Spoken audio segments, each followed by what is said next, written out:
pod owe ma ok timie purgi.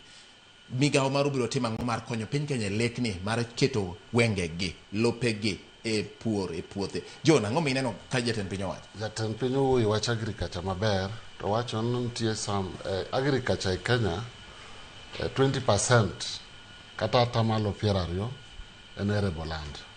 To kobedo tapped te. Abiro mi example, kidhi Rift Valley, nitie eka 1.1 million hectares mapok obedo tapped. To pod ginyalo golo chiemo. Kibiro coast, nitie 1 million hectares mapok obedo tapped. To pod ginyalo golo chiemo.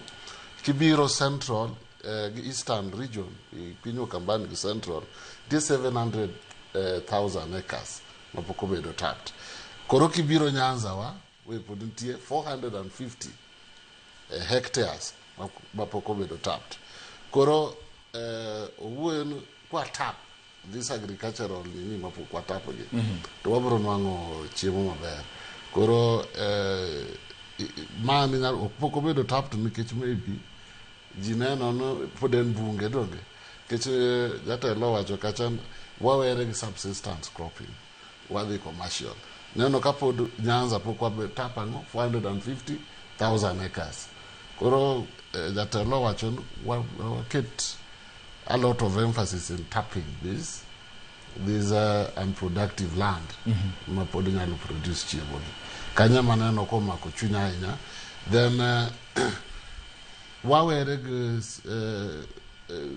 wadhi industrialization.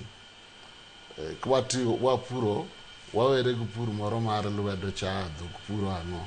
Wadhi mechanized farming. Mechanized farming en wati gi tractors. It is cheaper in fact. Kawa pitho wati gi planters. Kwa go yen gu boom. Kata mana iluongo nango hand sprayers ka. Inwango nka wapitho sani choni ngeni pitho tiweyo kokoth ochwe idoyo tiweyo. Sani piny olokre. Nitie tuoche madonji i crops gi. Nitie kute be machamo crops gi. Nyaka wabigi these technologies ma kaka wanyalo control kute gi, kaka wanyalo control diseases i puothewa. Then kwa biro wawach adding value to our crops. Kikwa beda oduma mchele. Wadhi nyaka horticulture. Mana kako wacho wanyalo pidho horticulture for export.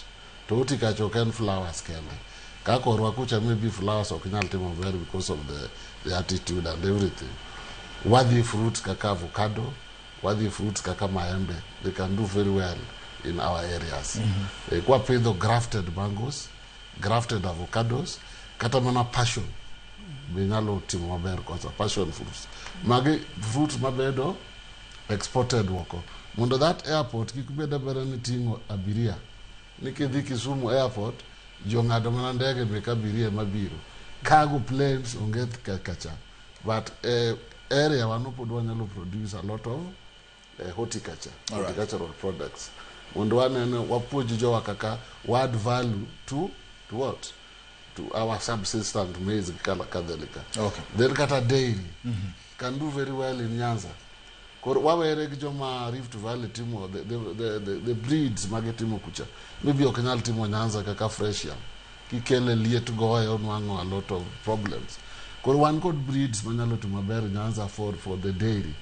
Koro kagikelo dairies kaka brown Swiss cows, gikelo Gansi, go small bodied animals, so we produce a lot of Gansi, Asha, brown Swiss. Wate mondo wawuog jowa okelgi Nyanza mondo gin multi-purpose. Gidalo miringo to gidalo michak. Mondo koro wa open these cooperatives. Nge kata ki open cooperative machak. Ngato tero lita chiel, ngato tero lita rio, it will not work. Koro can we embrace waogi wa make zebuka. Waduogi multi-purpose cows kaka mawacho nigo Asha, the Gansis, the brown Swiss. Man can produce up to 20 to 25 liters of milk per day. Gini nyalo kwagi kaki kwa dhok moko ka gichiemo matino kichal ka fresh and kumoko mung'eyo ka. Koro technology gi wakel gi koni. Nikech gionge completely. Ino anga ng'ata achiel mopidho dhok. Kopidho mang'eny dairy go keta bich oneno ka motimo gima duong' sana. That one will not work. The whole of Nyanza, can we come up down mondo wapuonjgi ka gidwa timo dairy gidhi those cows manyalo timo maber in that area. All right. And they are there. Ero And kamano. other communities are doing Ero kamano ahinya. Nyakwara Mogodo adhi e yweyo, to kapok adhi e yweyo, aduka gi penjo gima jatend piny owacho kani wach maduong' ahinya